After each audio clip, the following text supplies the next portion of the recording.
ఆంధ్ర రాష్ట్రంలో జగన్మోహన్ రెడ్డి ప్రభుత్వ అరాచకాలు ఇవాళ క్రీడాకారులు కూడా వదలనటువంటి పరిస్థితి కనబడుతోంది. ఈరోజు ఆంధ్ర రాష్ట్ర రంజీ జట్టుకి కెప్టెన్గా ఉన్నటువంటి హనుమ విహారీ దాదాపు 10 టెస్టుల్లో అంతర్జాతీయ టెస్టులో కూడా ఆడినటువంటి వ్యక్తి, రంజీ టీంకి కెప్టెన్గా ఉన్నటువంటి వ్యక్తి ఇవాళ ఈ ప్రభుత్వ అరాచకాలు భరించలేక రాజీనామా చేస్తున్నానని చెప్పి, భవిష్యత్తులో కూడా నేను ఆంధ్ర రాష్ట్రం తరపున ఆడనని చెప్పి బహిరంగంగా సోషల్ మీడియాలో పోస్ట్ పెట్టాడంటే ఈ సైకో ప్రభుత్వం చివరికి క్రీడాకారులను కూడా వదలట్లేదనే దానికి ఇది ఒక నిదర్శనం. స్వచ్ఛందంగా వాళ్లే, ఈ ప్రభుత్వంలో ఎక్కడా కూడా ఈ రాష్ట్రంలో క్రీడాకారులను ప్రోత్సహించినటువంటి సందర్భం లేదు. ఇవాళ వాళ్ళల్లో వాళ్ళు ఉన్నటువంటి టాలెంట్తో పైకి వచ్చినటువంటి వ్యక్తుల మీద కూడా స్వార్థ రాజకీయాల కోసం, ఒక నాయకుడి కోసం, ఒక నాయకుడి కుమారుడి కోసం, ఒక బంగారు భవిష్యత్తుగా ఆంధ్ర రాష్ట్రాన్ని పరువు నిలబెట్టే వ్యక్తిగా హనుమ విహారీ లాంటి ఒక ఉత్తమమైనటువంటి క్రీడాకారుడిని ఇవాళ బలి తీసుకున్నారంటే నిజంగా ఇది చాలా సిగ్గుచేటుగా భావిస్తూ ఉన్నాం. ఇవాళ అతని పైన మళ్ళీ వైసీపీ నాయకులు ప్రెస్ మీట్లు పెట్టి అతను ఒక తిరుగుబోతు, తాగుబోతు, గంజాయి వాడతాడు, ఈ రకంగా ప్రెస్ మీట్లు పెట్టించి జగన్మోహన్ రెడ్డి వైసీపీ నాయకులతో మాట్లాడిస్తూ ఉన్నారంటే ఎంత దురదృష్టం.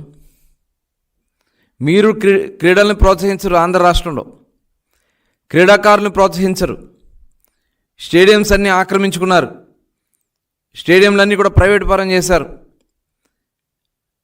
ఇవాళ ఎక్కడన్నా వెళ్ళి ఆడదామన్నా కూడా ఫీజులు కట్టుకోవాల్సినటువంటి పరిస్థితి. క్రీడాకారులు డబ్బులు కట్టుకుని అందులో ప్రాక్టీస్ చేసుకోవాల్సినటువంటి దౌర్భాగ్య స్థితికి వాళ్ళ ప్రైవేట్ సంస్థలకు నువ్వు అప్పచెప్పావు, మీ స్వార్థం కోసం, మీ దోపిడీ కోసం.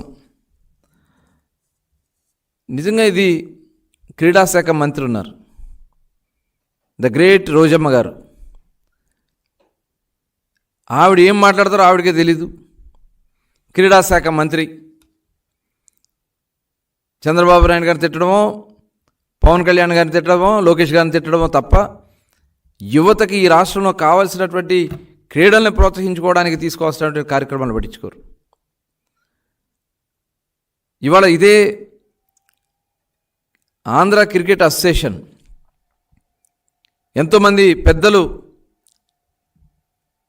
లీడ్ చేసినటువంటి ఆంధ్ర క్రికెట్ అసోసియేషన్ని ఇవాళ విజయసాయి రెడ్డి గారు, వాళ్ళ అల్లుడు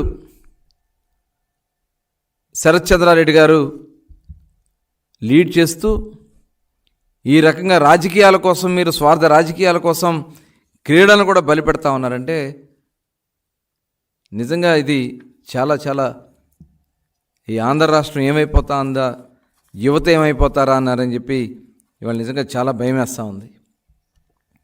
120 కోట్ల పైన డిపాజిట్లు ఉండాల్సినటువంటి ఆంధ్ర క్రికెట్ అసోసియేషన్లో ఉండాల్సినటువంటి నిధులు ఇవాళ కేవలం 20 కోట్లు మాత్రమే మిగిలినాయి అంటే మిగతా డబ్బులు ఏమైనాయి? మీ దోపిడీకి బలి అయిపోయింది. దాదాపు 2019లో ఆంధ్ర క్రికెట్ అసోసియేషన్కి 120 కోట్ల వరకు ఫిక్స్డ్ డిపాజిట్లు ఉండేవి. ఇవాళ బ్యాంక్ ఖాతాలో కేవలం 20 కోట్లు మాత్రమే మిగిలినాయి. ఇదంతా దోపిడీ కాదా? ఇవాళ శాప్లో అవినీతి నిలయంగా మారిందని చెప్పి సాక్షాత్తు శాప్ డైరెక్టర్లే బహిరంగంగా చెప్తా ఉన్నారంటే, శాప్ డైరెక్టర్లే ఇవాళ ఇంత అవినీతిమయమైనటువంటి శాప్లో ఉండడం దండగని చెప్పి వాళ్ళు చెప్తా ఉన్నారంటే నిజంగా ఈ ఆంధ్ర రాష్ట్రంలో క్రీడలు బతికున్నాయా? యువతకి అసలు స్పోర్ట్స్ మీద ఇంట్రెస్ట్ కలిగేలాగా చేస్తూ ఉన్నారా? ఇవాళ గతంలో స్పోర్ట్స్ కోటా కింద నిజంగా కష్టపడిన వాళ్ళకి, వాళ్ళు మెడల్స్ తెచ్చిన వాళ్ళకి ప్రోత్సహించడానికి ఉన్నటువంటి ఏదైతే స్పోర్ట్స్ కోటాని డబ్బులు తీసుకుని, లంచాలు తీసుకుని సర్టిఫికెట్లు అమ్ముకున్నారంటే ఇది చాలా చాలా దురదృష్టకరం. అట్లాగే ఆడుదాం ఆంధ్ర అని పెట్టి 120 కోట్ల రూపాయలు ప్రజాధనాన్ని దుర్వినియోగం చేసి, పనికిరాని కిట్లు పెట్టి, పనికిరాని ఆట వస్తువులు ఇచ్చి, ఇవాళ రాష్ట్రం అంతా నిరుపయోగంగా చేసి ప్రజాధనాన్ని నేలపాలు, బూడిదపాలు చేసినటువంటి వ్యక్తి ఈ ముఖ్యమంత్రి జగన్మోహన్ రెడ్డి గారు. ఏమన్నా దానివల్ల ఉపయోగం ఉందా? ఒక్క క్రీడాకారుడన్నా మీరు దాని నుంచి బయటకు వచ్చారా? 120 కోట్ల రూపాయలు దోచుకోవడానికి మీరు పనికిరాని ఆట వస్తువులు ఇచ్చి కమిషన్లు కొట్టుకోవడం కోసం చేసినటువంటి కార్యక్రమం. మరి గతంలో అనేక మంది క్రీడాకారుల్ని మరి ఆనాటి రాష్ట్ర ముఖ్యమంత్రి చంద్రబాబు నాయుడు గారు వాళ్ళందరినీ పిలిచి ప్రోత్సహించి, వాళ్ళకి కొంత నగదు బహుమతి, కొంత భూమి కూడా ఇచ్చి, ఎస్సీ ఎస్టీ వర్గాల నుంచి వచ్చినటువంటి వాళ్ళకి పవర్ లిఫ్టింగ్లో నేషనల్ లెవెల్స్లో ఆడిన వాళ్ళకి, ఇంటర్నేషనల్ లెవెల్లో ఆడిన వాళ్ళకి మరి పెద్ద ఎత్తున ఆ రోజున మేము సపోర్ట్ చేయడం జరిగేది. కానీ ఈ ప్రభుత్వంలో శూన్యం. ఇవాళ ఒక్కసారి మనం గతంలో జరిగినటువంటి చరిత్ర చూసుకున్నట్టయితే, ఉమ్మడి ఆంధ్ర రాష్ట్రంలో ఆ రోజున చంద్రబాబు నాయుడు గారు అనేక నేషనల్, ఇంటర్నేషనల్ ఈవెంట్స్కి వేదికగా మార్చారు. ఎల్బీ స్టేడియం కానీ, అక్కడ నిర్మాణం జరిగినటువంటి గచ్చిబౌలి స్టేడియంస్ కానీ, అక్కడ జరిగినటువంటి ఆఫ్రో ఏషియన్ గేమ్స్ కానీ, ఒలింపిక్ గేమ్స్ కానీ, ఇలాంటి అనేక క్రీడలకి మనం కేంద్రంగా చేసుకోగలిగితే ఆ రోజున జాతీయ, అంతర్జాతీయ ఫోకస్ మన రాష్ట్రం వైపు వస్తుంది. తద్వారా అనేక రకాలుగా మనం కూడా ఇన్వెస్ట్మెంట్స్ వస్తాయి, క్రీడాకారులు తయారవుతారు, జాతీయ అంతర్జాతీయలో మన ఉనికిని నిలబెడతారని చెప్పి ఆ రకంగా ప్రోత్సహిస్తే, ఇవాళ మీరేం చేశారు ఆంధ్ర రాష్ట్రంలో? గతంలో మేము ఖేలో ఇండియా నుంచి డబ్బులు తీసుకొచ్చాం. కేంద్ర ప్రభుత్వం ఇచ్చినటువంటి ఖేలో ఇండియా డబ్బులు స్టేడియంల నిర్మాణం కోసం పెద్ద ఎత్తున నిధులు ఇప్పించడం జరిగింది. మంగళగిరిలో దాదాపు 24 ఎకరాల భూమిలో క్రికెట్ మైదానం నిర్మాణానికి దాదాపు పనులన్నీ పూర్తయినాయి. గుంటూరులో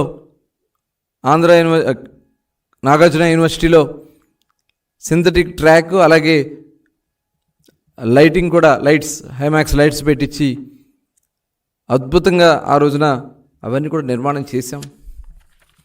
ఇవాళ కర్ణం మల్లేశ్వరి కానీ, పుల్లల గోపీచంద్, కోనేరు హంపి, పివి సింధు లాంటి అనేక మంది ఉత్తమమైనటువంటి క్రీడాకారుల్ని మనం ఆ రోజున మన ఆంధ్ర రాష్ట్రం తరపున గుర్తింపు తీసుకురాగలిగాం. మరి చంద్రబాబు నాయుడు గారు ఆ రోజున 2003లో పుల్లల గోపీచంద్కి 5 ఎకరాలు అకాడమీ కోసం ఇస్తే అనేక మంది జాతీయ, అంతర్జాతీయ క్రీడాకారులు తయారై చివరికి పివి సింధు కూడా ఒలింపిక్ మెడల్, భారతదేశంలో మొట్టమొదటిసారి ఒలింపిక్ మెడల్ తీసుకొచ్చినటువంటి ఘనత మన ఆంధ్ర రాష్ట్రానికి సంబంధించినటువంటి పివి సింధుకు దక్కిందంటే ఆ రకంగా క్రీడలను ప్రోత్సహించినటువంటి పరిస్థితి ఉండేది. కానీ ఈరోజు ఏం చేస్తున్నారు? ఇలా టాలెంట్ ఉన్న వాళ్ళని తొక్కేస్తూ ఉన్నారు, బలైపోతూ ఉన్నారు.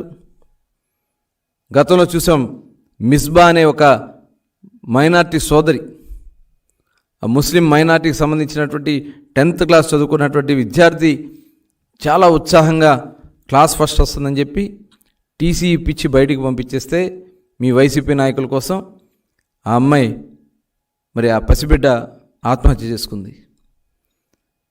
ఈరోజు మరి హనుమ విహారీ ఒక ఉత్తమమైనటువంటి క్రీడాకారుడిగా అంతర్జాతీయ స్థాయిలో మనకి ఖ్యాతిని నిలబెడటానికి వచ్చినటువంటి వ్యక్తిని ఈరోజు ఇంత అవమానించి భయపెట్టి బెదిరించి మీరు చేసినటువంటి అవమానాన్ని తట్టుకోలేక ఇవాళ ఇంకా ఆంధ్ర రాష్ట్రం తరపున నేను ఆడనని చెప్పి రాజీనామా చేసి వెళ్ళిపోయినటువంటి పరిస్థితి వచ్చిందంటే ఇది చాలా అసలు ఆంధ్ర రాష్ట్ర యువత భవిష్యత్తు ఏమవుద్దు అని చెప్పి భయం వేస్తూ ఉంది. ఎక్కడ చూసినా చదువుకోవడానికి అవకాశాలు లేవు, విద్యను ప్రోత్సహించరు, స్పోర్ట్స్ను ప్రోత్సహించరు, ఉద్యోగాలు లేవు. ఇంకేమైపోవాలి? యువత నిర్వీర్యం అయిపోతూ ఉన్నారు. ఈ ముఖ్యమంత్రి యొక్క విధానాల వల్ల ఈ రాష్ట్రంలో యువత గంజాయికు బానిసలుగానో మద్యానికి బానిసలుగానో మీకు పపెట్స్గా మారడానికి కోసం చేస్తున్నటువంటి విధానాన్ని ఖచ్చితంగా ప్రశ్నిస్తాం. త్వరలోనే తెలుగుదేశం జనసేన ప్రభుత్వాన్ని ఏర్పాటు చేసి క్రీడలకు ప్రథమ ప్రాధాన్యతనిచ్చి యువతకి దాంట్లో భాగస్వాములు చేసి ఆంధ్ర రాష్ట్రంలో ఉన్నటువంటి స్టేడియంస్ అన్నిటి కూడా అద్భుతంగా అంతర్జాతీయ స్థాయిలో ప్రతి నియోజకవర్గానికి ఒక స్టేడియం నిర్మాణం చేయటంలో కానీ, దానికి కావాల్సినటువంటి ఎక్విప్మెంట్స్ కానీ, క్రీడాకారులను ప్రోత్సహించడానికి వాళ్ళకి బెనిఫిట్స్ కానీ తప్పకుండా రాబోయే కాలంలో ఒక ప్రణాళికాబద్ధంగా తయారు చేసి వాళ్ళని అన్ని రకాలుగా కూడా ప్రోత్సహించి ఇవాళ ఎవరైతే హనుమ విహారీ పడినటువంటి బాధను మరొకసారి రానియకుండా క్రీడాకారులకి తోడుగా అండగా రాబోయే తెలుగుదేశం జనసేన ప్రభుత్వం నిలబడద్దని కూడా ఈ సందర్భంగా హామీ ఇస్తూ, ఎవరైతే ఇవాళ ఈ పరిస్థితులకు కారణమయ్యారో హనుమ విహారీకి జరిగినటువంటి అన్యాయాలు చేసినటువంటి వ్యక్తుల మీద భూమన కరుణాకర్ రెడ్డి తను అన్యాయాల కోసం ఒక బంగారు భవిష్యత్తు ఉన్నటువంటి వ్యక్తిని బలి చేసినటువంటి ఈ సందర్భాన్ని ఖచ్చితంగా క్రీడాశాఖ మంత్రి, ముఖ్యమంత్రి దీనికి బాధ్యత వహించాలి. ఎవరైతే దీంట్లో అతను ఇబ్బంది కలిగించిన వాళ్ళని ఇమ్మీడియట్గా చర్యలు తీసుకోవాలని చెప్పి డిమాండ్ చేస్తా ఉన్నా.